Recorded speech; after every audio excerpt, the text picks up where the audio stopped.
pledge allegiance to the flag of the United States of America and to the republic for which it stands, one nation, under God, indivisible, with liberty and justice for all. Thank you so much. I'd like to call the meeting to order for November 10th school board meeting. We would like to start the meeting with recognition. Dr. Clendenning and Dr. Worland. Thank you, President Nelson. Good evening, everyone. Can you hear me? Am I on? Okay. Thank you for joining us this evening. We start all of our meetings focusing on our guiding principles, and traditionally we start with individual student growth, and we will do the same this evening. The Blue Regiment. If you're here representing the Blue Regiment, please come forward. They performed at Lucas Oil Stadium for the Band of America Super Regional. They earned an outstanding second place finish at the 2025 ISMA Scholastic Class A Finals.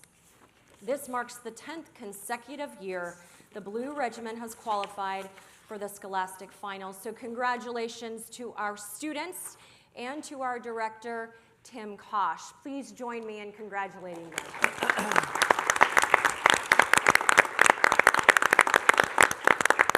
Obviously, our band is more than 5 members strong, but we have asked the seniors to come and participate, and also the drum major. So I'm going to turn it over to our drum major, one of them, and she'll share a little bit about the experience, and also just a reminder, quick introduce anyone that's with you tonight. Hello, my name is Sydney Stillebauer. I'm one of the drum majors with the Franklin Community Blue Regiment, and tonight I'm here with my father, Scott. Hi, I'm Skylar Fleener, and I'm one of the clarinet section leaders, and I'm here with my moms, Paula and Penny. Hi, my name is Ava O'Sullivan. I'm the other drum major for the Blue Regiment, and I'm here with my friends from marching band. Hi, I'm Daniel Barker. I am the high brass section leader, and here's the...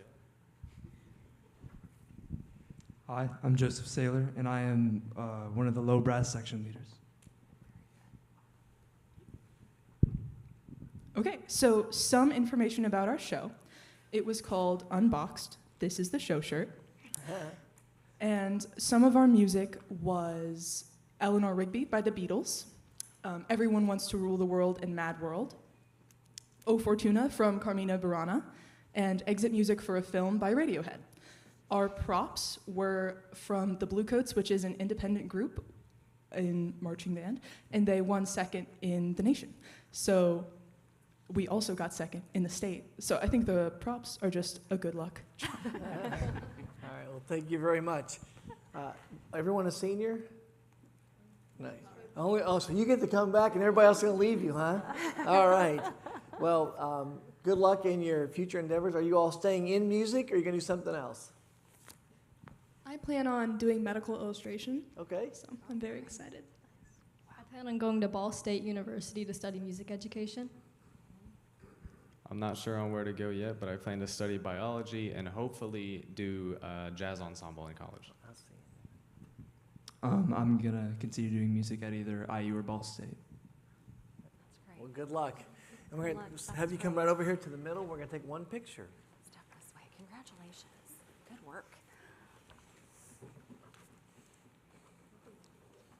you go. Good job.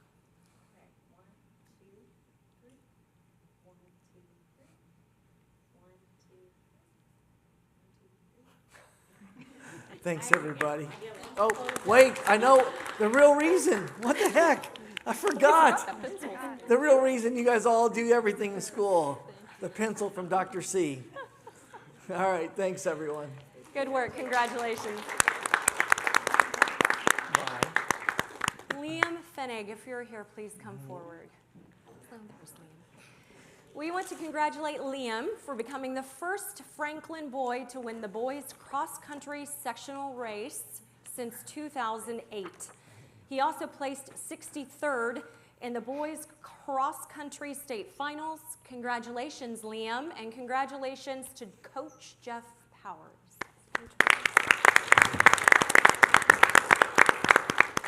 talk a bit about your experience, and then also anyone that's with you tonight. So I'm here with my parents and my sister, and then my grandma and grandpa. Like experiences about like This state your or- season, yeah, just my overall. season. Yep. I had a pretty good season. I had a nice PR, and obviously winning sectionals and doing really good at regionals was really nice too. Yeah, I don't really have much else. It was the racing this season. I made a lot of friends like throughout the other teams and other schools, which was nice. But I feel like just. And at the state meet, I heard the runners went off very fast pace. Yeah. Yeah, and kind of a little bit of shock, but you ended up doing okay. Is that right? Yeah, I did okay. It wasn't where I wanted to be, but it was the first time I got next year. Well, the good news, you can come back next year, Yeah. right? That's what we like to hear. Yeah. We'll get a picture here, and congratulations. Well done. Congratulations, Liam. I trust you three to keep your eyes open.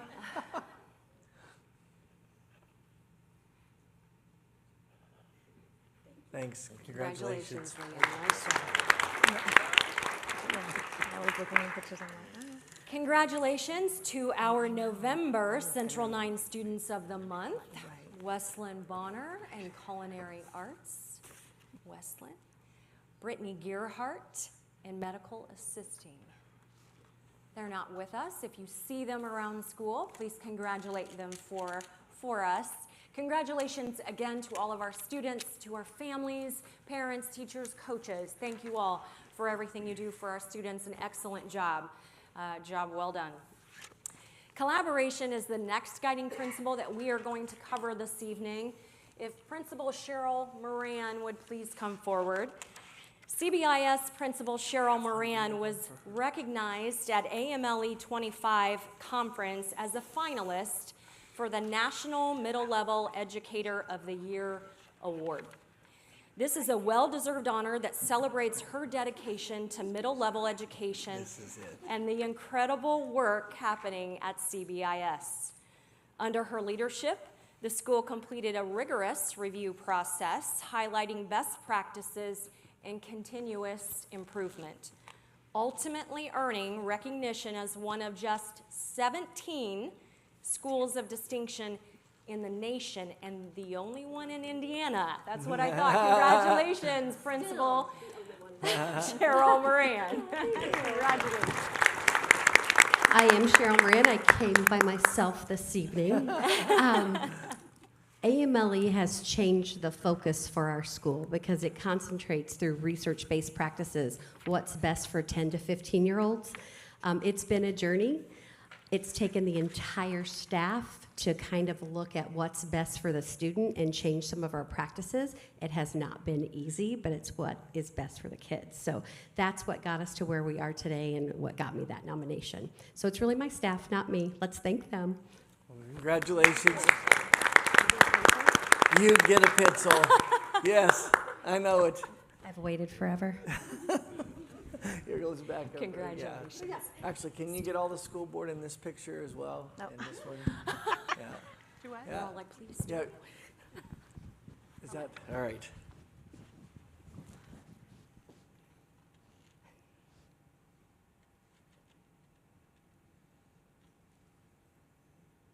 Thank you. Congratulations. Good work.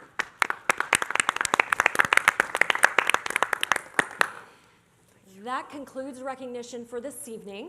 So if you would like to depart and not remain with us for the rest of the evening, now would be the time. Thank you all so much for coming and congratulations.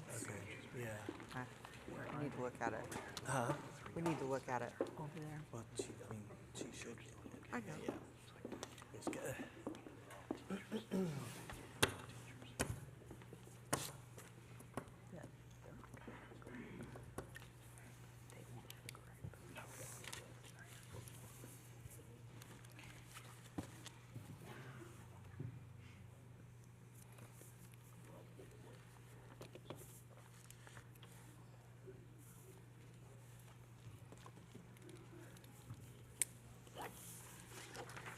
Okay, we'll go ahead and move to the consent agenda. Is there anything that you need to add to the consent agenda? Yes, the Franklin Community School, Franklin College pool agreement, we need to table that.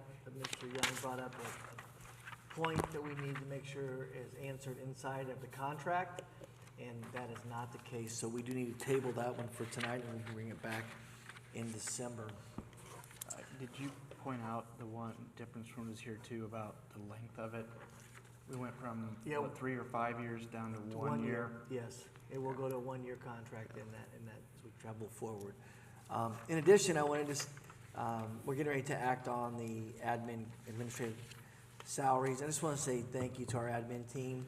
And their raise reflects the same as the teacher and salary at 2.25% with regard to where we move forward with that. So I just want to thank them for that and all their hard work.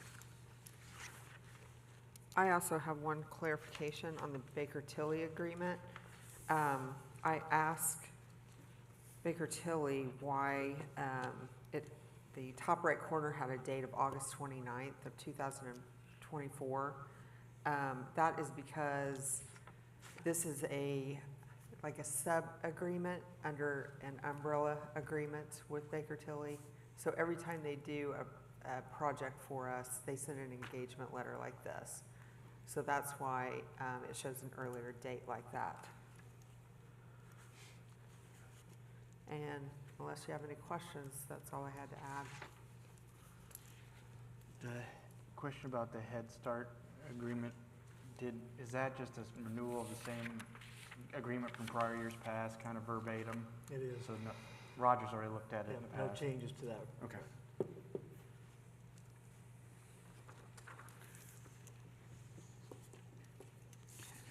And Mr. Young, that's also true with Go Solutions, which is Okay. our billing for Medicaid, for OT, PT, speech, and other people. That nothing reflected that change. And those are both carryovers from our Earlywood days as Okay. well.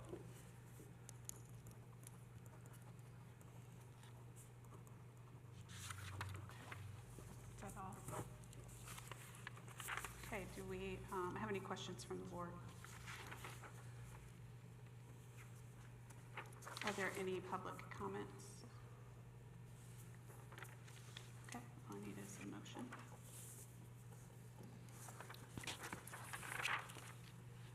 I move to approve the consent agenda.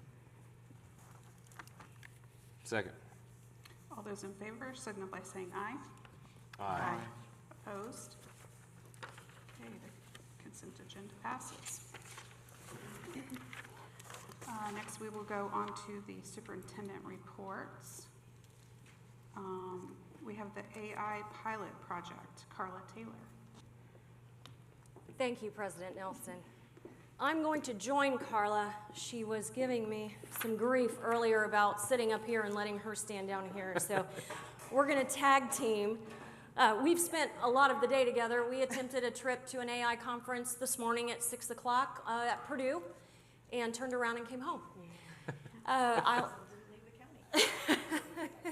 Yeah, at 7:15, we were still in Johnson County.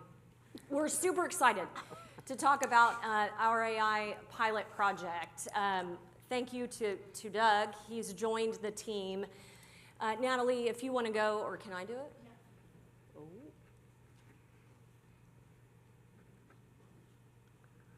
This one? Okay, thank you.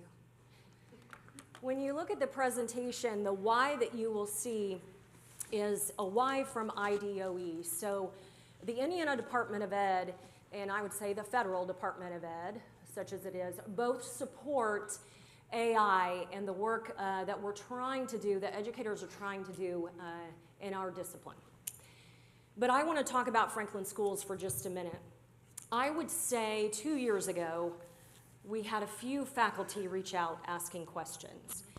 And then last year in 24-25, it was almost like a wave from the middle school and the high school. We had a number of faculty reaching out from various disciplines, mathematics to art to English, asking questions about student use of AI and how do we navigate this space as educators. And we didn't have all the answers. And at the time, it was Matt Sprout meeting with teachers. I was meeting with teachers. Carla is the district instructional technology coach, Ray Lane at the time. And we told them, okay, we hear you. We'll come back with a project or something, a plan for how we're going to tackle AI use in education. So we're going to do our best to do that. It still may not be perfect, and we still may not get it right, but we're going to try, and we're going to learn. It is a 3-year plan, and I'll get to that in a minute, but one of the goals I want to highlight, and I will let you read most of this because I will not read most of what's on the slides, but goal 3 talks about our submitting an IDOE digital literacy grant in May of this year. This is a competitive grant issued by IDOE. We have never applied. Last year it came out, Carla emailed me, I emailed her, and we were like, we have to give this a shot. The point of this grant is really for AI integration in your district. And so we have talked to some other districts. The 2 of them were at HEC last week, engaging in AI conversations with districts who have already submitted successful grant applications and have started down this pathway. We will adapt it for us as we go. So Natalie, the plan that we've modeled after some other districts that we have observed, listened to, talked to, is really a 3-year pilot, 2.5 with 3rd year of adoption. The first involves teacher engagement, faculty engagement. The plan is to recruit and have 20 teachers engage with us through the course of this year, primarily 2nd semester, in digging into these AI questions, using a platform called School AI. Year 2 is engagement of students, and districts have done this a little bit differently. I am hoping our leadership team will have ideas. We have some ideas in mind, but year 2 really starts delving into that student learning space. Ideally, given funding, we would then engage a second leadership team to engage with us, another 20 faculty. The idea then is in year 3, you implement district-wide. We come back to you and say, we are now ready with the data that we have, the experience that we have, to propose that we adopt whatever the case might be. Okay? Some of the strategic advantages are listed here. I'm going to narrow it down to a few key areas. Saving time, increasing efficiencies, primarily for our faculty and our administrative staff. Providing more frequent and better feedback to students, and hopefully saving some money. Yes, Tina, Steve. I said saving some money. The idea is that if we can learn what we need to learn, help others learn what they need to learn, are there systems and platforms that we already have in place that we can eliminate as a result of AI? We will admittedly tell you right now, we don't know the answers to all of the questions. Matter of fact, we don't know what we don't know. But that's what this pilot project will help us understand. I'm going to let Carla talk a little bit about School AI. She's a little bit more familiar with the platform. I might know, a handful, and you might know a shoe full or a lot more than that. And then I'll come back and talk about funding here in a minute. Okay. We had a few quotes. I love this one. Technology will never replace great teachers, but technology in the hands of great teachers can be transformational. That is key, I think, when you're starting to roll out AI, because the biggest concern is it's going to steal creative thinking, it's going to replace the teacher, it's going to replace human interaction. So the second quote I also appreciate. While the aim of AI is to make a machine act like a human, AI augmentation isn't designed to replace humans. Instead, the goal is to take advantage of the best capabilities of humans and technology. Also a great quote to kind of pair with the other, and you can see the Venn diagram at the top to show a little bit how that's going to work. So School AI is one of the larger platforms. There are 2 that I have explored. The other one actually came out first and had a little bit, well, I wouldn't say it came out first. It was marketed first, like really strongly. It was called Magic School. We have explored School AI, which is the same type of platform, and it has different pieces to it. I'm going to go through each of those pieces quickly with you guys, just so you can get an idea of what it entails. But they perform essentially in the same way. They just look a little bit different. And School AI actually pulls in Indiana State Standards, which Magic School does not, unless you pay the premium. And the free version of this does allow you to pull in state standards, Indiana State Standards.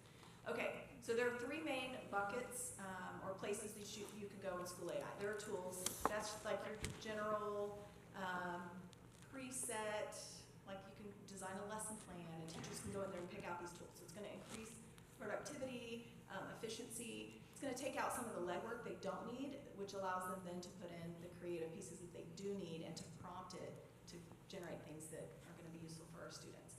But that's really just a bucket of tools, so they can pick things up, play around with it, generate different things, make all sorts of things. The second bucket, and a lot of teachers are used to the tools. I would not really compare it to ChatGPT or Gemini, but it's very similar to that. And then you have assistants. Assistants are, and I don't know where you guys all are with your terminology, but they're custom chatbots. So there's a co-teacher, there's a digital literacy coach. There are all sorts of pre-trained, I say trained, assistants in there that a teacher or administrator can click on, and it's already scaffolded, so you can chat with it, but it has background knowledge to exactly what you're looking for, if that makes sense. And then the third space, that is called a space, that is for students really only. The teachers guide it. I call it training wheels. I had an AI presentation last year, and I literally had a little kid falling off his bike on his training wheels. We're going to have kids do that. They're going to put something inappropriate in the chat. The nice thing about School AI is that it will adjust according to what the kids ask. And it's very structured, it's very safe. It will say, if a kid says something inappropriate, it's going to have some reaction to that. And we as teachers have dashboards. The teacher sees all of that, the entire chat. We can also turn off that room. So if the kid's in a space working, you have your class during the day, maybe you turn it on for an hour and you let them use the tutors that are built in or the custom pieces that you've put in there, which again, you totally control. They don't just go in there and pick anything they want. You build and you share what you want them to use. And a lot of that's pre-built, but you get to pick what they see. They interact with it and then you turn it off. And they cannot access it if you don't give them permission to access it again. So that's a nice thing about Spaces, and that is what we were talking about. That's like a student tutor, but it also allows for a lot of other things that are protected. They're in that safe space where we can turn things on and off. Guardrails are in place. I feel like it opens up a lot more opportunity for us to teach some of those ethics that we need to teach and show kids the correct way to use it, and guide them through some of those steps and see what they're generating, what they're asking to get some of that production so we know what they're doing. The link was at the bottom of that too if you guys want to click on that here. Oh, sorry, this is my piece too. They do sell themselves as being a very safe place for you to go with your students. They have a lot of the certification, the compliance things that we need for that. I know that that's important, especially when you're talking AI. Willy-nilly, kids are getting on AI, and we know they're going down pathways they shouldn't be going down. This is a place where teachers and students alike are somewhat protected in that, like CAPA, FERPA, those are the two big ones. But those are their certifications listed there if you needed some of that information. So let's talk about funding for a moment. Thank you to Tina and to Dr. Clendenning. Employer choice dollars are dollars that we've set aside really for innovative spaces. And so this is a way for us to innovate using non-taxpayer dollars. The two primary costs for this first year, hopefully in future years we'll have the digital literacy grant. The cost for School AI is $6 per student. Of course, that depends on how many students we have. So it will depend upon who's on our leadership team. So for example, if you're Eric Jenkins and you have 150 students versus a teacher with a caseload of 30, the number of students will vary depending upon who wants to engage in this pilot project. The $450 stipend, we use the parameters established in the CBA in order for us to develop that stipend. And you can see those details outlined there following those permissions. When I talked about why at the beginning, I talked about the faculty why. So let's now think about the student why. Matt Miller has a quote. Matt Miller wrote a book called AI in Education, and we asked our admin team 2 years ago, I think, Dr. Clendenny, to do a book study with that particular book. He's actually running some workshops for faculty who teach writing, and we have some faculty from the high school that have asked permission to go. I think it's next week when they're traveling to Indy for that workshop. But he says it like this, and as educators, this really hits home with us. Imagine one of our students, 10 years old right now. In 8 years, he graduates from Franklin Community High School, and in 12 years, he graduates from college. Think about how much AI has advanced in the last 2 years. Can we only imagine where it will be in 12? So what skills, what attitudes, what knowledge, what experiences will our students need to be productive members of our society and high quality, highly productive employees? Part of our job as educators is to help navigate some of this world for them. How do we become nimble? How do we shift a mindset about how we provide instruction in a world that we don't actually know all the answers to, right? We are happy to answer questions. I anticipate you will hear from us frequently over the next 2 to 3 years as we update you on this pilot.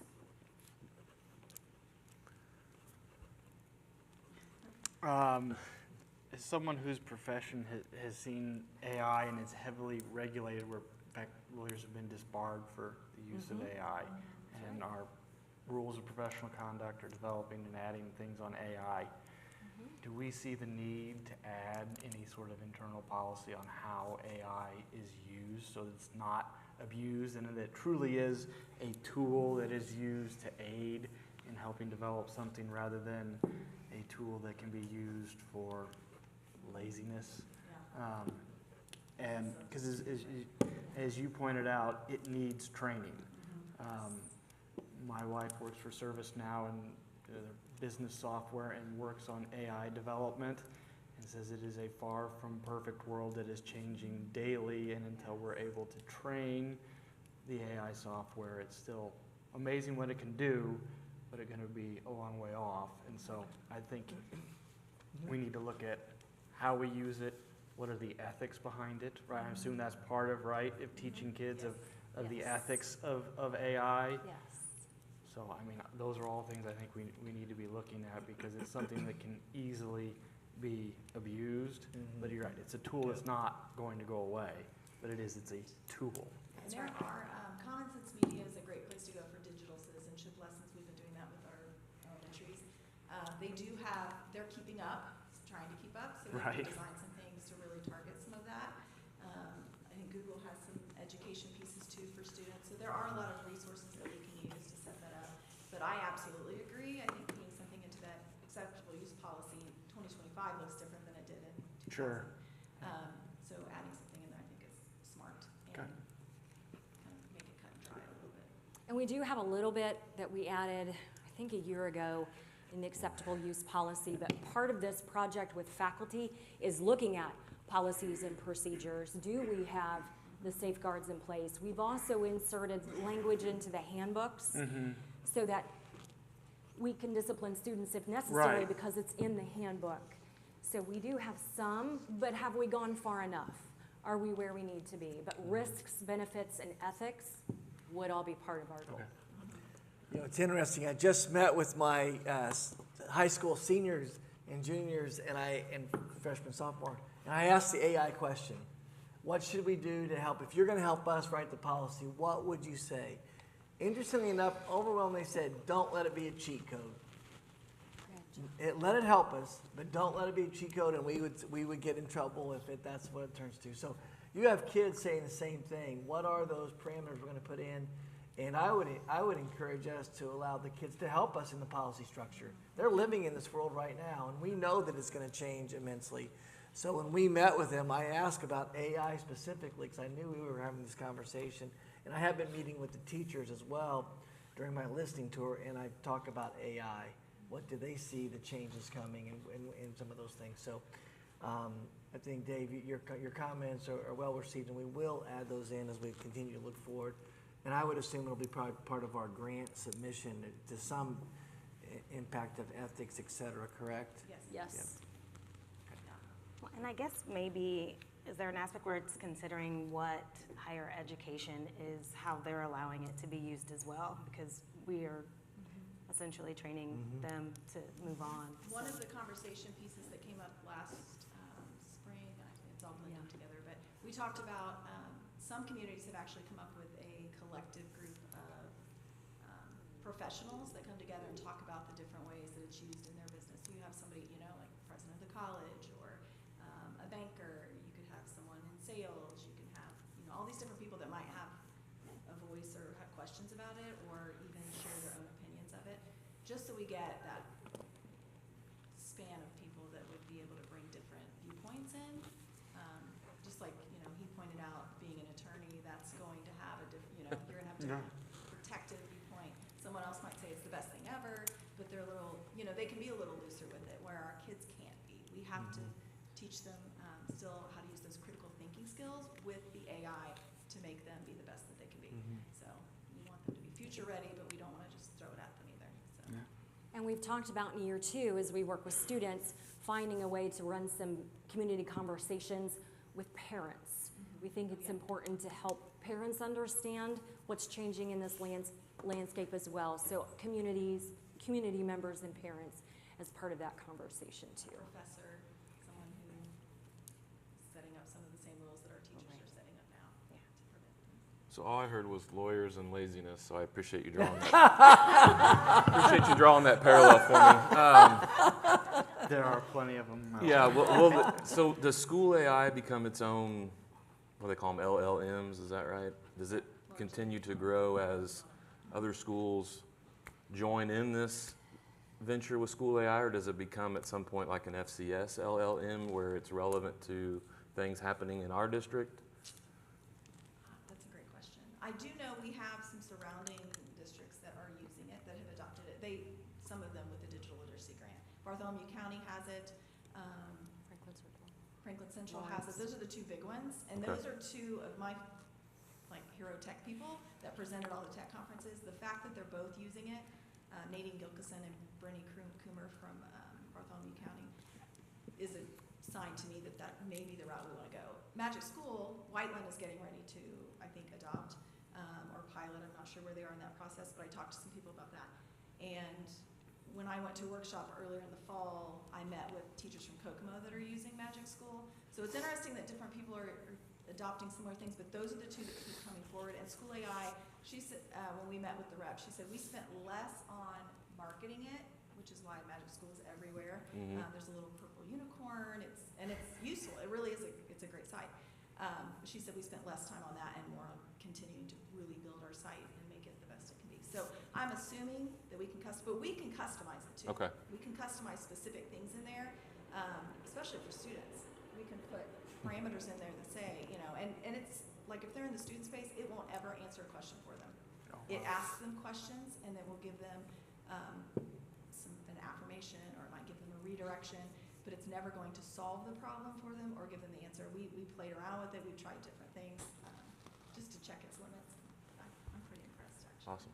Well, and we can build our own spaces. Yeah. Right. That's where that space is. You can give it certain rules. So then we would control that. So someone from another district couldn't come into that Right. space. Sorry, yeah. But as far as just the learned language side of it, as things evolve as a collective, it will only make itself better, right? I mean, that's kind of the initiative. Share. So if there's a teacher that's rocking it and Right. doing amazing things and has really generated some nice spaces for kids and also some the assistant space, if they create things in there, they can share all of that. That can be shared from colleague to colleague. Nice. How does this integrate with Gemini and School AI?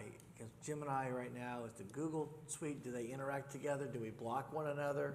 How will that play? And you don't have to answer today, but that's something the board would need to know about as well as we For travel adults, forward. adults. Yeah. I have not had any issues. I've used both. I actually use both for different things, but I've used Gemini quite a bit actually. Okay. ChatGPT. Can the students access Gemini now via Chromebook? No. No. Students can't access ChatGPT, Gemini. Okay. There aren't any that they can access Right. without our like a room like this. Gotcha. At this point. At this point. Yeah. Future, we don't know. Future, we don't know what Google will decide to do with regards to the education suite, Right. but at this point, We'll be they can't Microsoft access by then. Teasing. Kinda. please continue to ask Yeah, questions. that's great. No, I'm because like I excited. said, we don't know what we don't know. So the more you ask, the more we think Yeah. critically and ask of our partners. So we really do Well, I think it's a appreciate it. shame you weren't able to go to Purdue today. I did find it ironic that the AI thing was not available virtually, but that's okay. Find a little irony in that, but that's I understand. We're going to give them a pass. It's Yeah. just the inaugural event. Yeah. So we're going to give them a pass. Yeah, The street understood. commissioner should have taken care of the road. Yeah. So, thank you. Yeah, Thank you. we will come Sue's back hosting it. with the answer to the, is it a LLM? And Yeah. get back with you on that. Yeah. Thank you. Just ours. All right. Okay, thank you. Next, we have the IDOE Behavior Grant. Mrs. Corrick. Hi. So yes, last year we were awarded one of the IDOE behavior grants. It has a very narrow, do you Here. want me to click? Yeah, see it, try it. There, it works, all right. So this is a summary.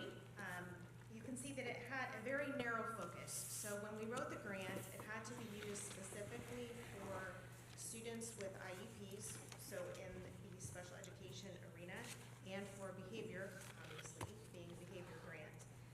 When the committee met, we used surveys that were given to special ed staff to really determine our priorities. And really, the biggest priority was to make sure that we could have impact beyond the grant timeline.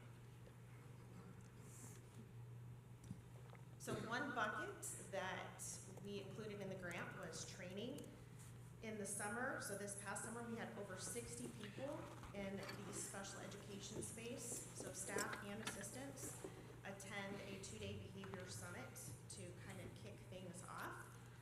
Melissa Doobie and Dr. Scott Carson really led that behavior summit, and you'll see here in a minute that they have also been working as coaches in our district. CPI trainer certification was also included in our grant. The state requires that we have people that are trained for crisis prevention, and the CPI trainer certification is quite pricey, so we were able to include that in the grant and get 2 additional certified trainers. And then coming up in March, we will have a team of 6 attend a behavior conference. It's called the Midwest Symposium for Leadership in Behavior Disorders in Kansas City. And the team of 6 will represent all levels from preschool through grade 12. So that will be a great core team to have.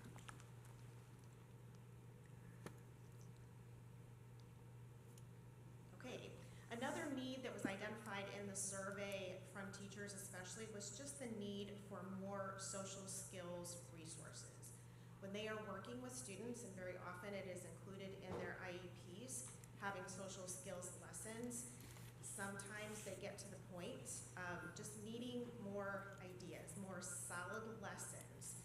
So we purchased zones of regulation for all of our special education teachers, which is a common practice used in most of our schools. Second step is our adopted curriculum, but we did not have the preschool components of second step, so we purchased that. And then we were also able to purchase lesson idea books from Boys Town. So again, very solid resources that we were able to purchase for social skills.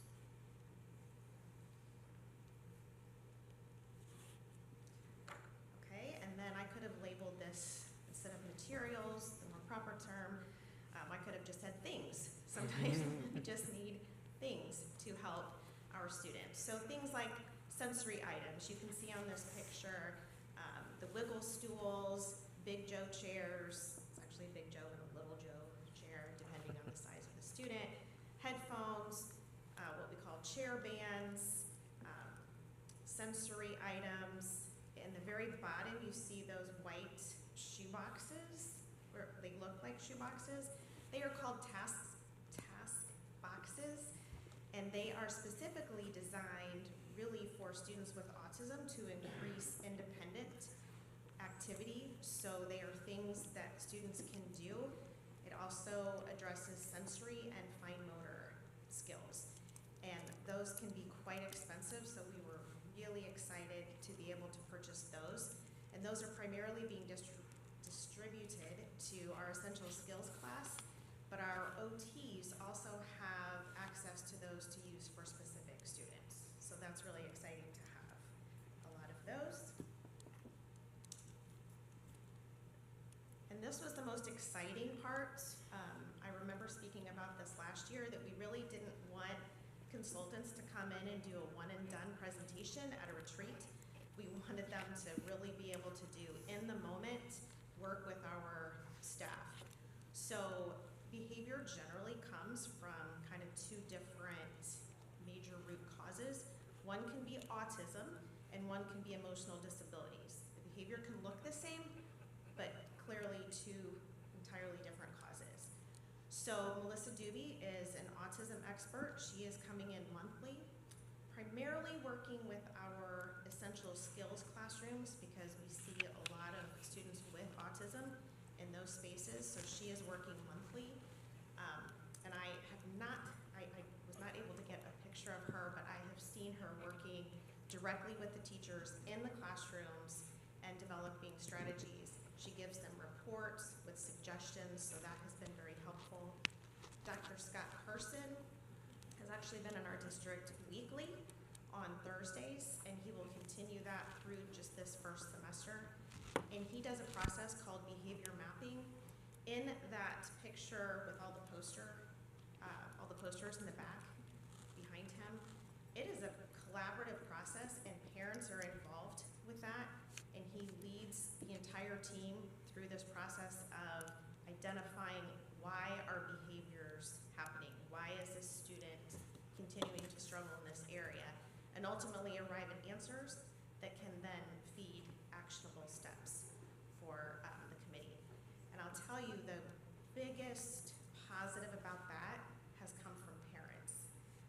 The other day, we did a behavior mapping. I say we, I did not do it. Dr. Carson led a behavior mapping at a school, and the parents walked away and said, we have been through therapists and counselors and all kinds of things, and we have never gotten it all captured in an hour time frame so clearly and with such a clear path forward. So that is really exciting, and we hope to replicate a lot of these practices moving forward again so that we have impact beyond the timeline of this behavior grant.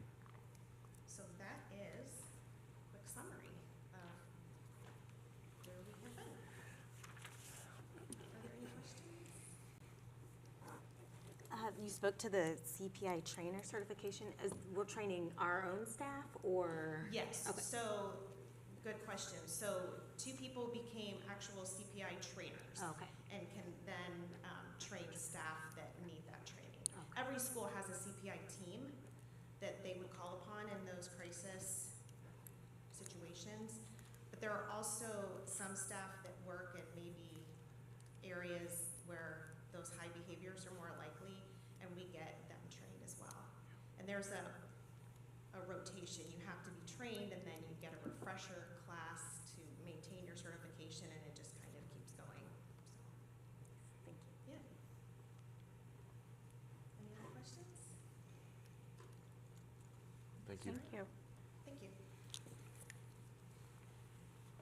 Okay, then we'll get a project update for 2022, which sounds weird, but pre-K and pre-K bonds, like we're getting an update from things done in 2022.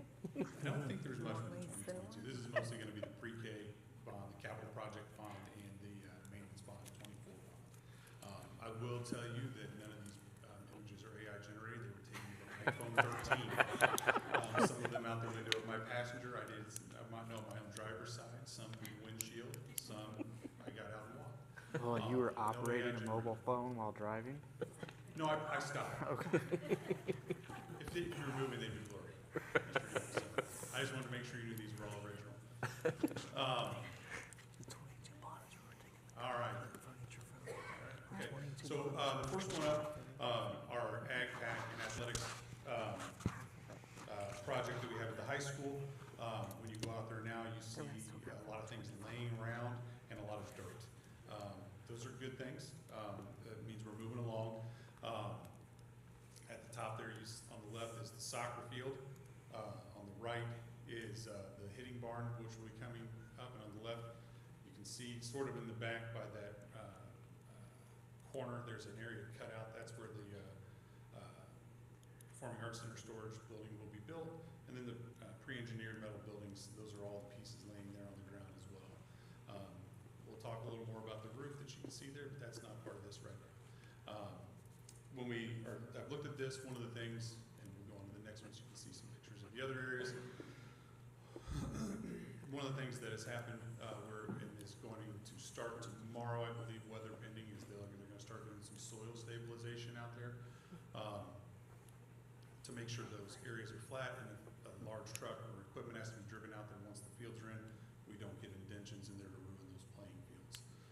It is something that's become more and more needed with projects, as we've learned as we've gone through these here in the recent years.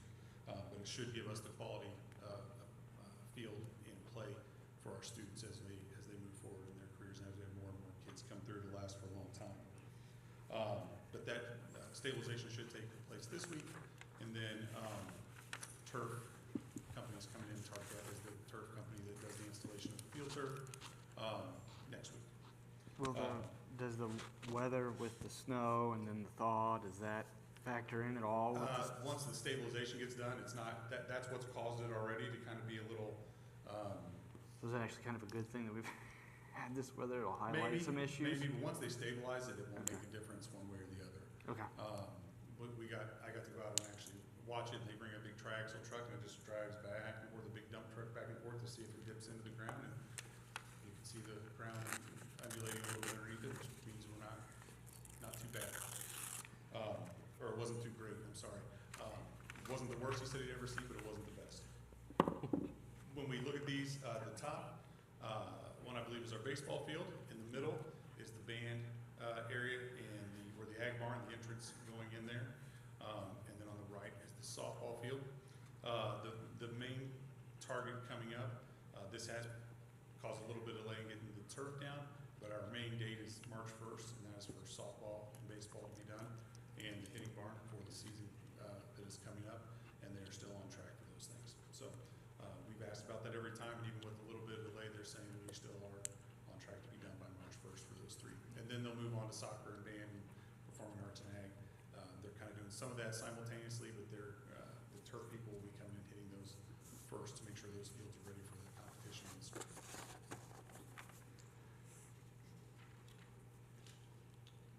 Next one. Cub Academy, lots of changes, things that move very, very fast there. This is one of those projects where you say everything's going to go it looks like it's going really, really fast, and then they're going to have the envelope of the building done. It's going to seem like it goes really, really slow because everything's going on inside. You can see the pictures here. You can see the envelope coming around where they're starting to close in the building. There's even more of that done now. I believe that picture on the top is from the east looking to the west where the playground is. You can kind of see the canopy going into the main area, and then the north end of the building to the right, and the left is the south end of the building. The parking lot to the north has been paved. You can see that done. Right now, we're working on getting the brick for the exterior should be delivered this week. On the inside, I think I have pictures in the next one. Yep. You can see the rooms are starting to be, this metal studs are going up. That picture on the left is the great room, which is the cafeteria / activity room for the students. On the back part of that is more mechanical. And then on the bottom, the middle picture, that is an actual picture of the entrance to one of the classrooms. On the right, you can see a little storage area, but that is one of the first classrooms that has been studded out there on the north side. You can kind of see those starting to take shape. And then on the right, that's the south parking lot, and they're going to start paving that. They're not sure if they're going to do that.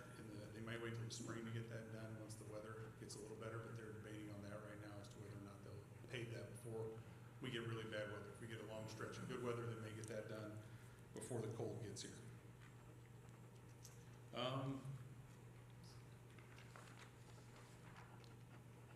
For that one, the same thing. We are still on track for that one to be done next summer. Nothing, they've been very good with everything. We're meeting with them bi-weekly, and everything's been on track. The Ferguson group that's working with them out with the general contractors have been on it, and everything's just kind of going right along.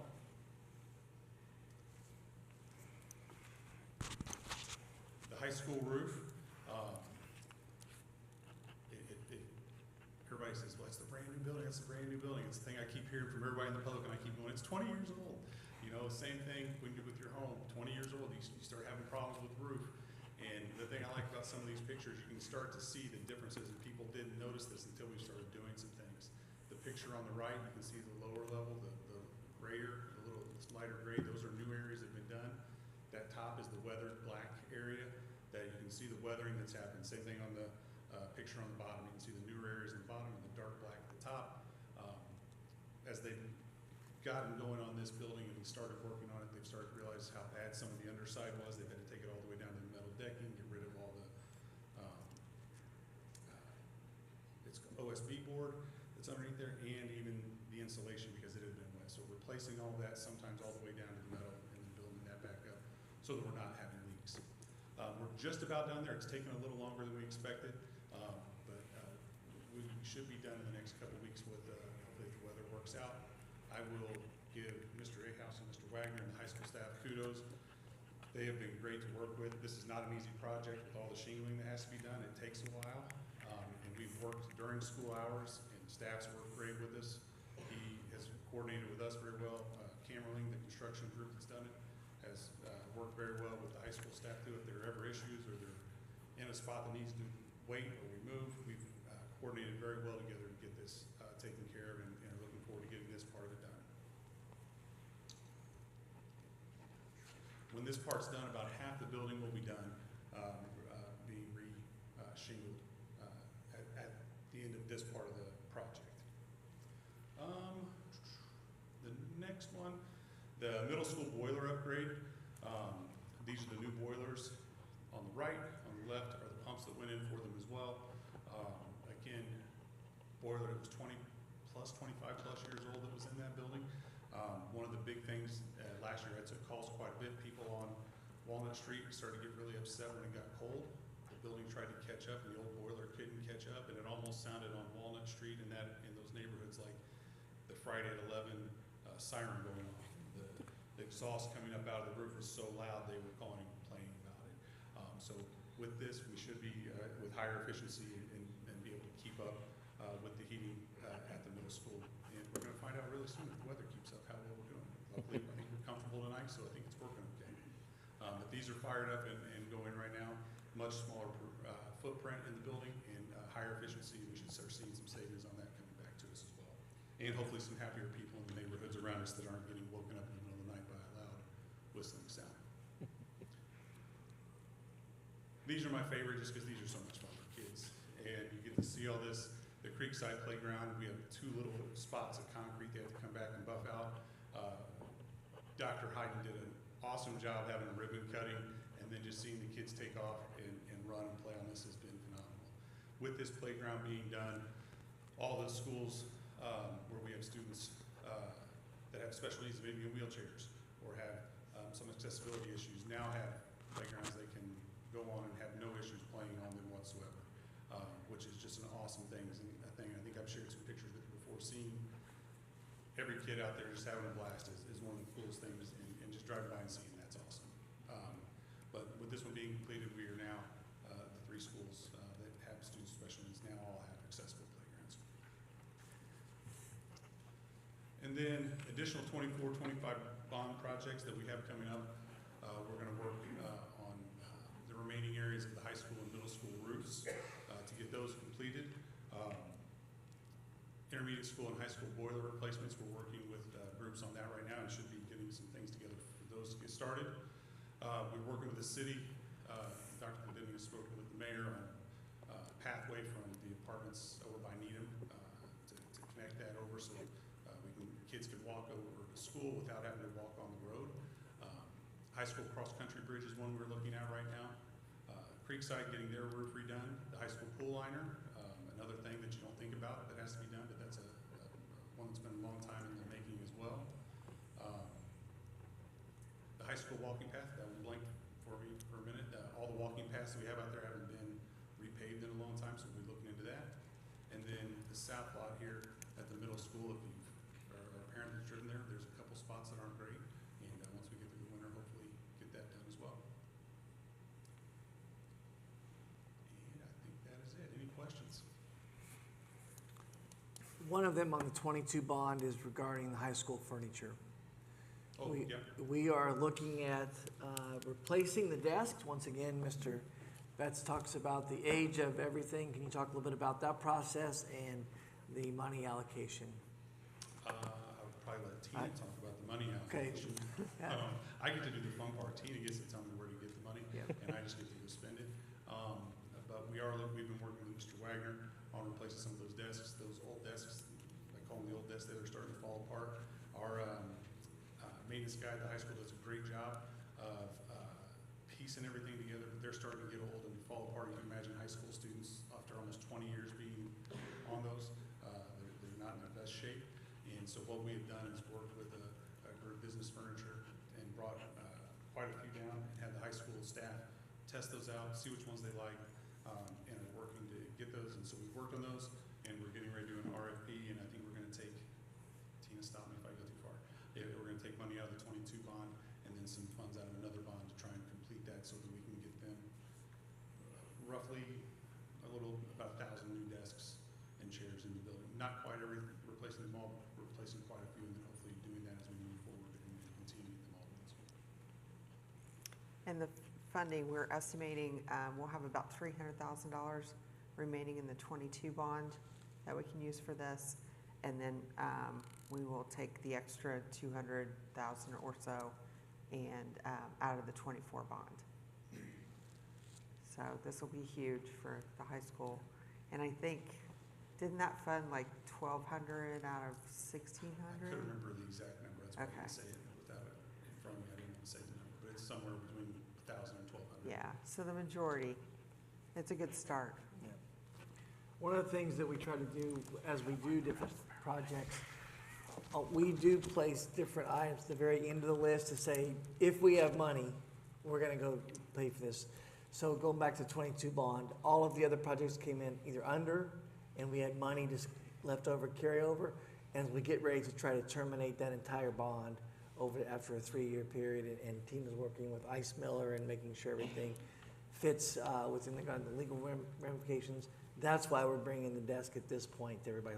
Like 22, that's a long time ago, like you said, but that's why it's happening like that. We'll probably continue to see that in the other bonds, and the projects that Mr. Betts brings forward, ones we've identified, but there may be some additional at the very end that we have extra too that will come back at some point in time and say, we're going to spend X, Y, Z on this. We're not asking the community for new money and new bonds. This is money we've already captured and we're just spending it. Do we have to identify those projects once we've done it publicly in a motion, ordinance, or So we policy? identify those in the In the 1028. bond, but once in we yeah. once we identify that we want to use it on desks, do we have to then go back as part of the bond and identify that? If we've got the money left over and we had a general classification, but once we determine how we're going to have to spend it, are there reporting requirements or anything with the bond? Now, as I recall, the uses of the funds that were stated, this is the 2022 bond issue. Yes. Were pretty broad. Okay. And would accommodate what we're Sure. Yep. Yeah.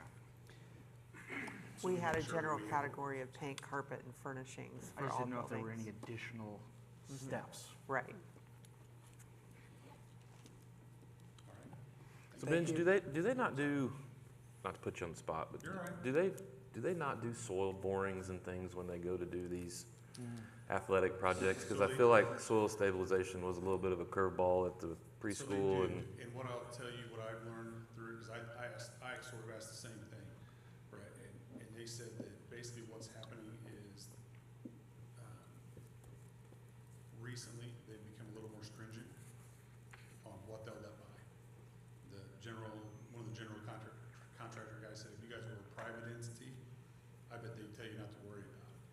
But it's going to be on you as a private entity that's privately funding you doing it, and we don't want to do that with publicly funded money. Yep. And they don't want to put us in those spots. They said, so they're going to probably, they said, if you're a public entity, they're gonna give you this and say, It's good enough. if you wanna do that, go ahead, but if it starts to wave and sink in 5 years, Yep. or have ruts in it because there was that opportunity that it could be that way, Yep. that could happen. Okay. And we don't wanna take that chance. Sure. We don't Yeah, I'm not have- being critical of it. I No, just no, was no, curious of but the process. I was just told that because I asked, I said, you know. Right. And even, It's an expensive it miss, is. but It is. And understood. We actually, with the fields at the high school, planned on that after we had some of the things go on with the pre-K. Yep. And added that in there, and so that was fortunate for us. But they said, we're just seeing it more and more and more now with public projects, that they're being a little more, I guess, safe when they're looking at these Sure. things. Thank you. Is it safe to say, Benji, that on the band practice facility, we may see the exact same thing come Yes. back? I would say you're probably. And you're anticipating that, I'm correct? anticipating it. Thank you, And I think we'll be okay there with what we've seen on the other ones, thank you. to have that taken care of. All right, thank you very much. Thank you, sir. Thank you. Okay, Dr. Clendening, I noticed that the committee's reports weren't on here. Is it okay if we? Yes, we should be on have there. some- Yep, we need to do that. Okay. Yep. So, was there anything from the music committee that needed to be shared? The only thing I would share on that is we are getting ready to meet again, but we had a phenomenal musical. Mary Yeah. Poppins was this year's selection. The kids did a great job. And we will have a meeting coming up later this month. Okay. Athletic? I have a lot, so Okay. bear with me. All right. A lot of positive things have been happening with athletics. Obviously, we recognize Liam this evening. Jeff Powers was the Mid-State Coach of the Year when this is elected by their peers. Krista Morris was the Girls Golf Coach of the Year. Rose from the volleyball team was volleyball All-State, and I believe she was one of 3 from what they can include as the Southern Area District for All-State, so that's exciting. We recognized Lexi and Addie, I believe, at the last meeting. So from an overall fall standings perspective, the boys finished in 3rd, and the girls were in 2nd, and that's just kind of an all-sports recognition scenario. Jumping to the middle school, girls and boys were both 2nd, I believe, to Plainfield. So we got to figure that out. But girls cross country and golf were mid-state champs. On the boys' side, cross country and tennis were mid-state champs. And then the girls' county champs in golf and in 8th grade volleyball, which I believe was the first time in like 11 years. So, and then boys' county champs in cross country. And a little side note: girls' golf went undefeated, so that's pretty exciting. So, pretty good program going there. Hopefully, continue some positive momentum. Excited to talk a little bit about, I don't want to steal Mr. Doty's thunder, so I'll just say that he's not here, but next time I don't want you guys to be like, oh, I already heard this. Doing some pretty cool work with the Indiana Dairy Association around hopefully providing milk to our student athletes at the high school. So he's in the process of finalizing some grant opportunities for a cooler. And then also hopefully our friends at FEC will maybe provide us an opportunity to purchase the milk for the first year. So looking forward to that playing out. Upcoming events, we'll do our college signing events. We will have an event on November the 12th, which is Wednesday? For all sports except football, which will be on December 3rd. And I think that's just an NCAA date scenario. Some athletes that will be signing their letters of intent. Obviously in football, we're very proud to have Blake Smith committed to that school in Bloomington. No, IU, that's exciting. It's an awesome opportunity. Lucas Ackerman will be signing with Texas A&M in swim. Jaden Rowland is going to Franklin to swim. Kaylee Schotting going to Midway for swim. Aubrey Lugers is signing with Ohio to play softball. Addie Martin signing with IU to play softball. And Rose Mahan is going to also Ohio and playing volleyball. Lexi Ray will be signing with Ball State for golf. And Addie Seaver is going to Hanover for soccer. So pretty exciting stuff in the world of athletics. Very cool. So sorry for the long report, but a lot of exciting stuff. That's So very good. yeah. Thank you. Next one I have is the agriculture, and they do have an upcoming, it's called the Blue and Gold Harvest Dinner, Friday, November 14th at Beeson Hall from 6 to 8, and I think we got invitations to it. Everybody's welcome. That's all I have for that. Communications, Jennifer, is that you? We have scheduled a meeting. It's coming. And obviously, there's lots of communication going on.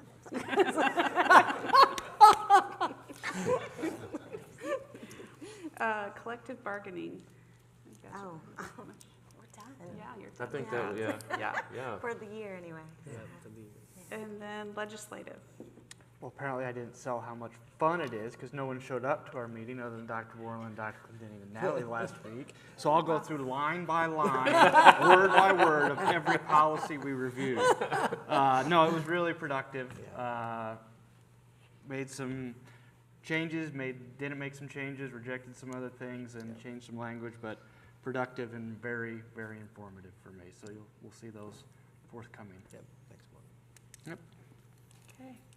And then finally, C9, we are finishing up Dr. Kovach's evaluation. We have a meeting this Thursday, which I will not be able to attend because we'll be going to the ISBA regional meeting.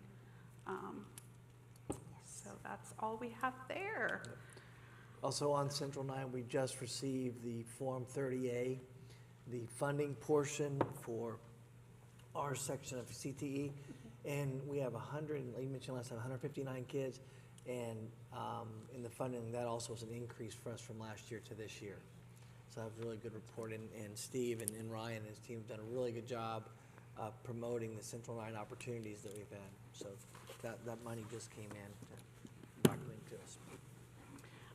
Okay, so we will move on to action items. Are there any public comments? Okay. We'll start with the Ever-Driven camera amendment. Jen. Good evening. You may be wondering why you're seeing an Ever-Driven amendment several months after the primary agreement was approved, I think in August. And that is because it was accidentally left off on that board meeting. You may remember over the summer when Ever-Driven was an action item, there were some questions about, I think, insurance, through the district's insurance with the car service. And so we tabled that, moved it to the next month, and so this amendment just didn't get attached to that, so we're bringing it tonight. And also, the original amendment that you saw in your board packet was actually the old version, so Natalie uploaded the correct one tonight. The one that you saw in your packet had old indemnification language in it that was already removed and didn't need to be there because the primary agreement already has it in there. So this one's pretty cut and dry about the need for cameras. So with Ever-Driven, we have currently one student who's using a car service, and it is nice to have a camera available, but it is an amendment with the company. It's not in all of their vehicles. So that is what I am asking you to approve tonight, is just this amendment for cameras.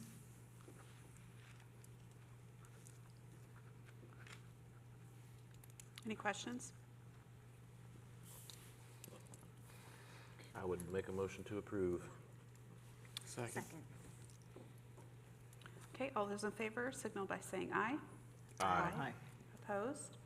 Okay, the motion passes. Thank you. Next we'll go, like Dr. Clendening mentioned, that we are going to table C, the Franklin College Pool Usage Agreement, so we will go on to D, Policy F-176, unpaid meals. Nothing has changed since the last time of the first reading, so I'm asking you to approve the unpaid meals for policy F-176. Any questions? Just need a motion. Move to approve as submitted. Second. All those in favor signal by saying aye. Aye. Opposed? Okay, motion passes. And then E, the Knoll Education Services and Building Thinking Classrooms. So I was lucky enough to have the opportunity to speak to you last month and filled you in on the project that we're very passionate about. This month, you have 3 documents presented to you that all relate to that project moving forward. One is the Knoll document, which is the contract with Peter Liljedahl's publicist. One is a request to sponsor the evening event that will be open to the public with a $10,000 sponsorship. And then the last one is with our partners at Keep Indiana Learning, and because we're opening up the evening event to a wider public, they would handle really just the registration and the collecting of money so that that wasn't a burden on anyone within the school district. They would then just take 10% of those proceeds, which is covered with the $10,000 donation. So with that, I'm just here to answer any questions you might have.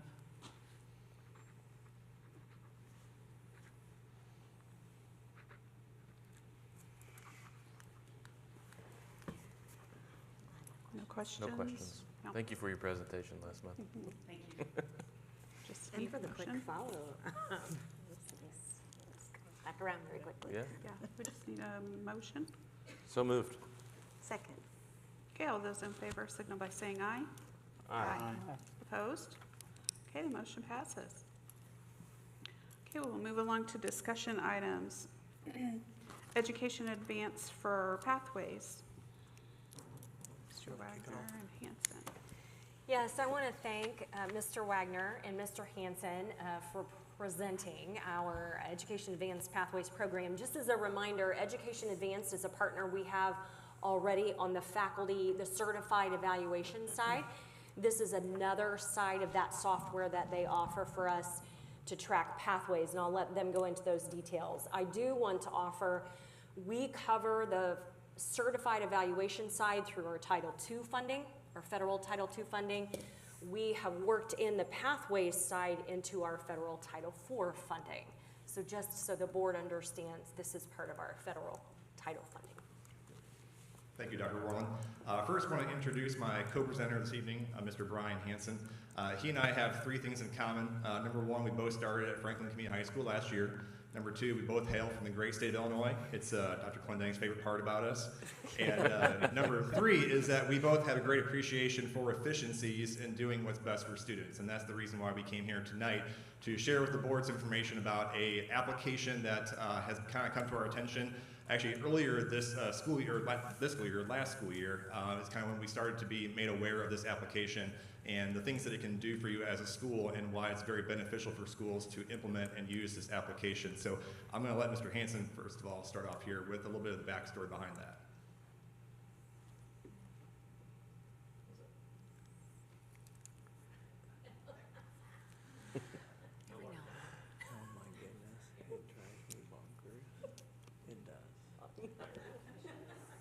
Okay, ready now.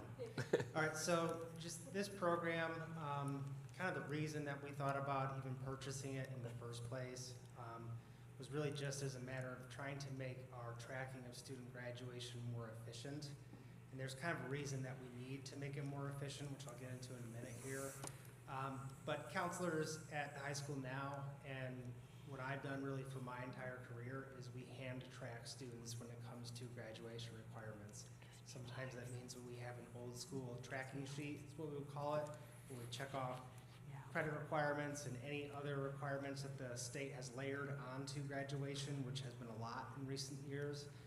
And we all, and this is true both at Franklin High School and at previous schools I've worked at, counselors kind of have their own system as far as how they keep track of that, how they track their students, how they make sure a student has met all of their requirements, that can look a little different from counselor to counselor. So part of the incentive to kind of move to something like Pathways was to kind of systematize that and make at least some kind of common way of tracking student graduation in a way that's easily digestible from counselor to counselor, and also for an administrator to look at it and be able to kind of understand what they're seeing. Because tracking sheets, typically administrators do not understand what they're looking at when they look at one of our tracking sheets. The way that we heard about this program really was by word of mouth. So most counselors in Indiana are part of a listserv or an email chain essentially called Counselor Talk. It's been around a long time. Actually, a guy who taught me at, IU Bloomington, Dr. Rex Stockton, who's since passed away, he started it decades ago. But we just heard from counselors in other parts of the state mention the program and mention how useful it was, mention how responsive the company in charge of making it was when they ran into problems. There are a lot of schools around the state that use this program. My former employer down in Columbus uses it. Their first year is actually this year, and I still have contacts down there. They have nothing but good things to say about it. They tell me that if issues come up, they usually get a response within 24 hours. So there's just been nothing but good feedback so far about what we've heard from other schools using the program. Pushing really hard, I swear, Natalie, I'm doing it. It is not going for me. So as we looked into this product, we kind of thought about, well, what purposes could it serve for us? And we really boiled things down to two main points that we wanted to highlight here tonight. The first one is just simply that tracking Indiana high school graduation requirements has become completely complex over time, and in many ways that's because of now the dual sets of requirements that we're having to navigate at the high school right now, where we have our sophomores through seniors working to accomplish the core 40 requirements, and our freshmen now starting out on the new graduation requirements that were just approved by the DOE late last year. And so one of the things that's very unique and special about this application is the ability to track both sets based on what grade level that students are in. And so that's going to help our counseling staff and administrative staff to kind of keep an eye on both sets of requirements at the same time while we are using this application up to the point where eventually our core 40 students have now graduated out of the building in about 3 years. And in addition to that, another thing that's very unique about this application is the ability for you to immediately switch between the two sets of requirements for any student that is currently a sophomore through senior. Because one of the things that the state is allowing schools to do is to allow sophomores, juniors, or seniors to graduate under the new graduation requirements if schools elect to do that. So with this application, we can immediately look at a sophomore and we can see where they are on track to graduate with the core 40 set of requirements. We can switch that in the system to the new pathway requirements and see, does that put them on an easier or a closer track to graduation using that new set as opposed to using the core 40 set of requirements. So that ability to immediately just flip that toggle in the application to see that is something that's going to be very helpful for us as we're working through the graduation sets requirements for the different students that we work with. The other highlight we want to point out, again, the reasons why we feel like this application would be very beneficial for us is just because the consequences of not effectively tracking our graduation requirements for students has become more significant over time. We're dealing with the waiver caps. We can only have a certain percentage of our students that graduate under the waiver to graduation pathways in order for them to still count as graduates in our graduation rate. State funding implications has now come into play with this.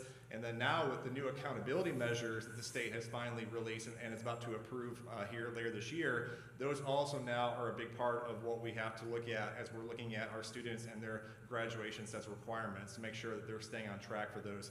We want to make sure that what we're doing with our students in our schools is accurately reflected in our graduation rate and in our accountability scores that we get from the state. So this application would help us with those two main key pieces that we're constantly looking at the high school level. Right. Okay. Oh, I went too far. Sorry, Brian. This is just really a quick snapshot of kind of what counselors have had added to their tracking load over the years. And I just went back 10 years. It actually makes sense for me because the class of 2015 was the first class that I graduated as a counselor. And back then, tracking was simpler. It was really a matter of, do you have the credits needed for graduation or not? There wasn't much more to it than that. There was a test that kids could pass, but that was before waiver caps, so if they didn't pass it, you could just give them a waiver, and it didn't matter. Now there's just a lot more. They have to have a graduation pathway. The consequences of having to give a student a waiver are higher. They can impact your graduation rate past a certain number. The state wants all seniors to complete a FAFSA. They want them to have career discovery meetings junior and senior year. There's a personal finance requirement. They have to take a quantitative reasoning class every year when they're in high school. The new diploma requirements. And then the state has made it real clear that they're incentivizing us to try and get students to get the Indiana College Core. And so being able to effectively track which students are on track for that, or at least in the pipeline for that, will help us a lot. And Pathways is, again, a way to be able to do that very quickly, instead of usually at the start of a semester when I'm updating credits and updating tracking information, that can take a counselor weeks to do. So this Pathways would allow us to, once the grades are in PowerSchool, we can run a report and pretty much know within a day or two, like, where are the holes in kids' graduation requirements and how quickly can we patch them.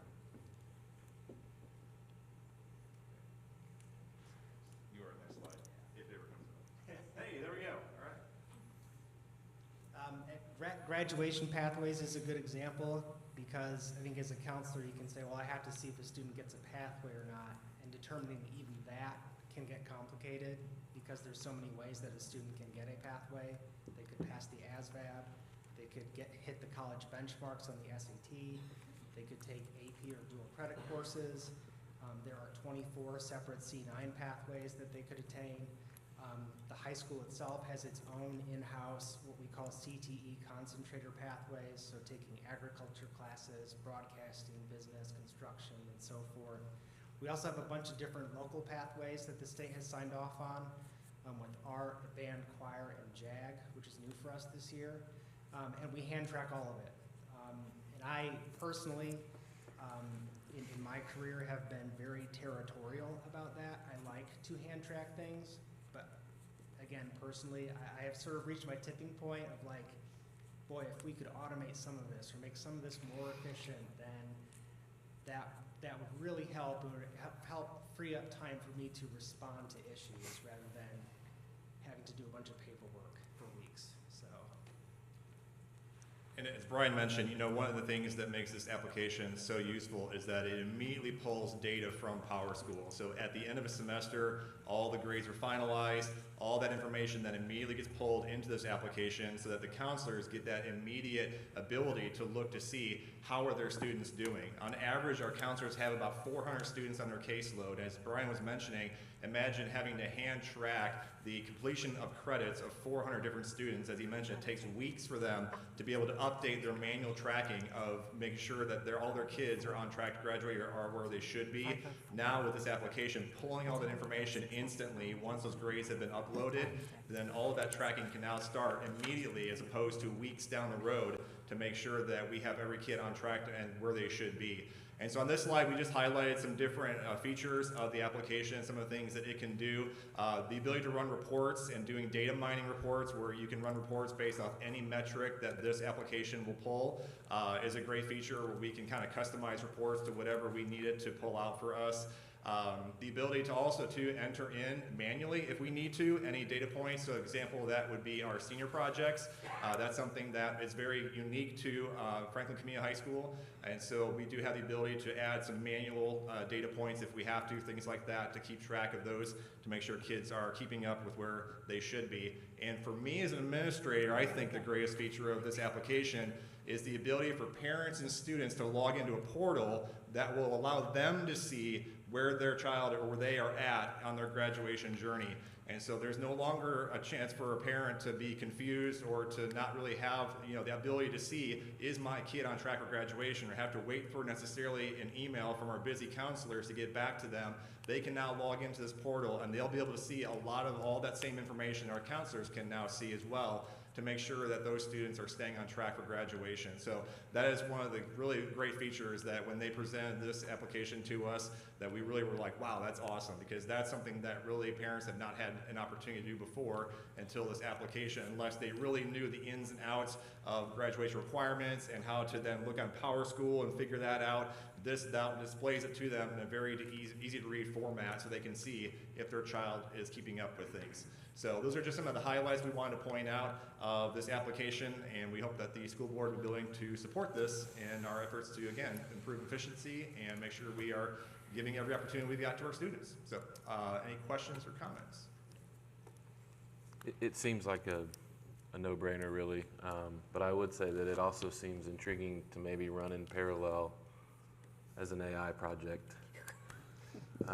Only because I don't always trust federal funding to continue. Fair. And so as I'm hearing you guys talk, I'm thinking of Carla and Dr. Worland's presentation. It's like this is an AI opportunity to maybe in a cross section. I'm not expecting you to upload all 1,600 students or whatever your number was, but I would think there'd be some opportunity to learn alongside that and probably let AI think its way through some of these opportunities too. I would think, not a school counselor, but I would think there'd be certain parameters in which you might be able to have some predictive analysis as to where a kid maybe should be that isn't, and that's not a judgment on a counselor doing something incorrect. It's just a thought as I was listening to you. So very supportive of this. I'm not saying we should do it ourselves, but I think it would be an interesting project for your AI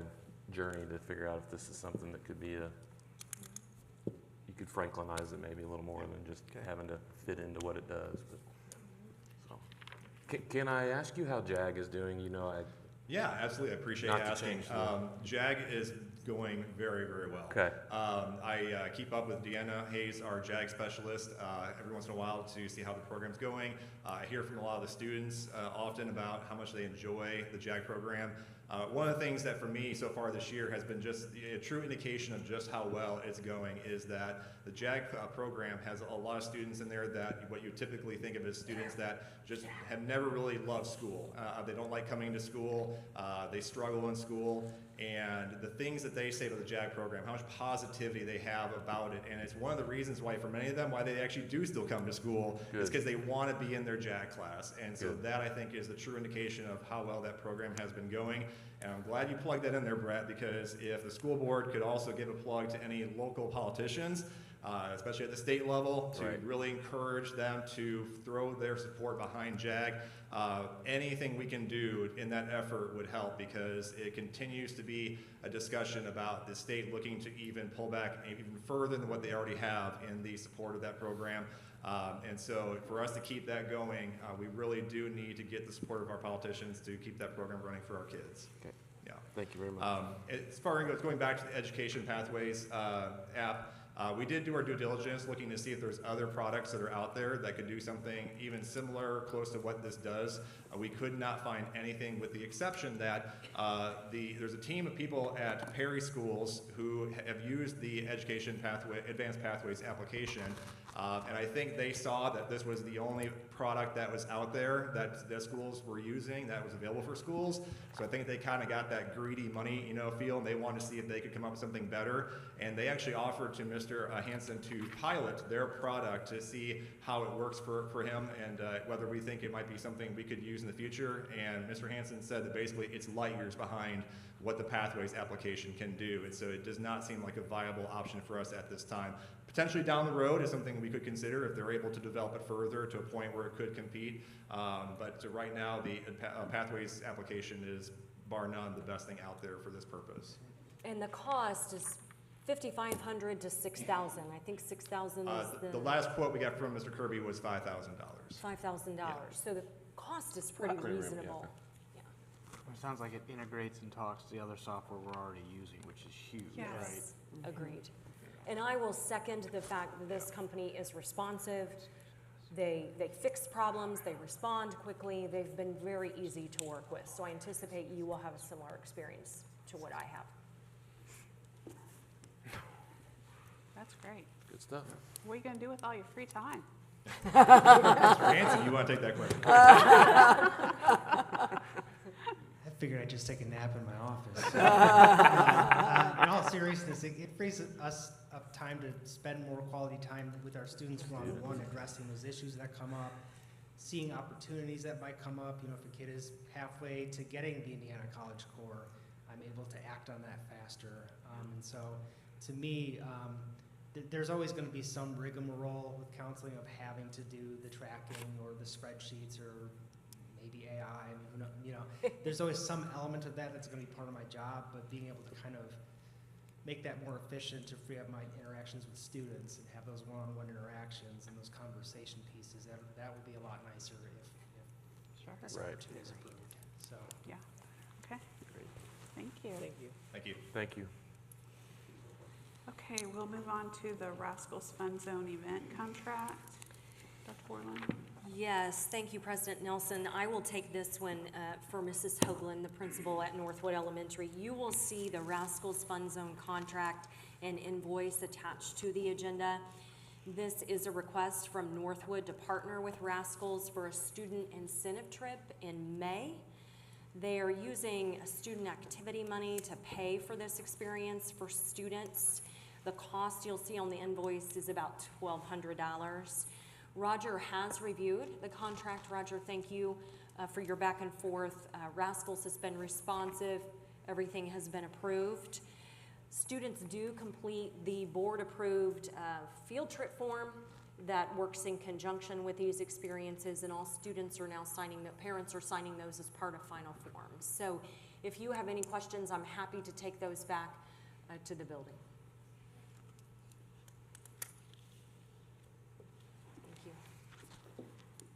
I think I'm finally allowed back at Rascals after my high school.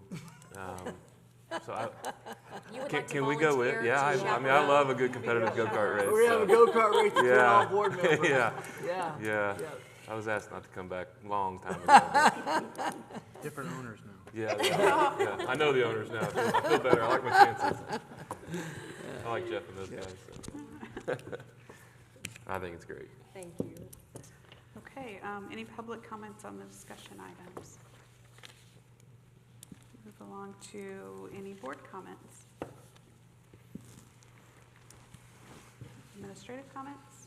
I just have a couple. One, just to follow up from my evaluation, and I did talk to Dr. Balsley, and she's going to reach out to next week to set up the seminar that we talked about. In addition, she did mention that she's working with a guy named Nate Levinson, and for many of you, he wrote a book called Better Budgets, Better Schools, in dealing with special education. So she's also partnered with him. So we may look to engage in an extended conversation on the dollar side of the fiscal side of that as well. But she's really excited to come back and work with us. She's actually living in New Mexico. And she'll be coming back. She says she travels extensively now, and she's excited to partner with us. So that's an early step in there. So we'll be looking at some calendar dates. I told her that we didn't want to wait too long because it's going to tie into our strategic plan. So when she does get with me, if there are any specific agenda items, please email me or send those to me, and she'll wrap those into the context. Right now, I'm looking at between 4 and 6 hours with her. I don't know, I think that will kind of at least kick off what we want to do in this seminar space. And so I just wanted to let you know I did talk with her on that, and she's going to get back to me next week to look at some calendar dates and try to get this thing moving forward in the special ed space for us as we move forward. Thank you. Yeah, thank you. And regarding to the board, also on November 21st, we do have a quarterly board scheduled meeting. We're going to go to Northwood for this. We did verify with Mrs. Hoagland to see if it would be okay with everything, and she said absolutely. They're looking forward to it. So it'll be the same format. We'll be there a little after 7, have treats and breakfast with the staff, and then a presentation by Northwood. And we should be done by 9 o'clock in the morning on that date. That is November 21st. I received my calendar invite, thank you. Yeah, it says UN. Huh? It says UN quarterly board visits, so that should be in U. Or the invite we got, it says UN. I think that's a different date. Pulling up November 20th. That's why I don't know. Oh, no, there's, an email was then, there's a follow-up that said it Yeah. was, but now it's Northwood. Yeah, it was going to be Union Elementary, Okay, and then just there was a didn't sync conflict up with mine, I guess. with Mrs. Smith, and so we changed it to Mrs. Hoagland, so you are correct. One of the other things I did talk to Natalie about is getting all of your calendar invites. I know that, Brett, we're gonna work on the Microsoft Google. Is there anyone else that's having trouble getting the calendar invites on your phones and everything that you're using as your major calendar? I just had Natalie resend it to my work email, and that Okay. seems to help other than Well, apparently and- the one I just. And I think that's the other thing. If there's another email address where you want that sent to, let us know that as well, and we can make sure those invites get to you. I think that's it. Thank you. Calendar of events. Did you want to go over anything there? The only thing, does anyone want to help with senior projects? It's in the morning. We'll be done around 9:30 or 10. That is on Tuesday, November 25th. If you would like to do that, please let us know. I know they're still maybe looking for a few other people to help win that sponsorship and watching the students. So please let us know. And then just a reminder, we are off that Wednesday and Thursday, Friday for Thanksgiving. What do you have to do for a senior project? You're going to sit through the presentation at the very end. You check off the rubric to see if the student actually met each criteria point. Okay. It's very enjoyable. If you've not gotten a chance to experience it, I would recommend everyone. You'll get to really see the kids shine, and it gives you a really excellent experience for capstone project for our kids.